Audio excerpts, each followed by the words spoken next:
সিঙ্গারা, একদম দোকানের মতোই কিন্তু সিঙ্গারা হবে। দোকানে গিয়ে আমরা বলি না মামা 10টা সিঙ্গারা দেন, আর এখন দোকানে গিয়ে বলতে হবে না মামা 10টা সিঙ্গারা দেন, এখন নিজেই বাসায় ইচ্ছা মতো সিঙ্গারা বানিয়ে ফেলবেন।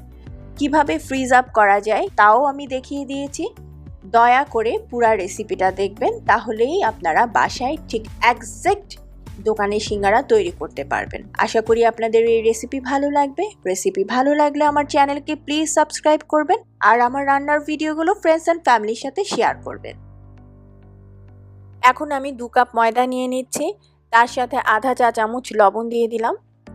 আর আমি ডালডা ইউজ করছি 2 টেবিল চামচ, ডালডার পরিবর্তে 3 টেবিল চামচ সয়াবিন তেল দেওয়া যাবে।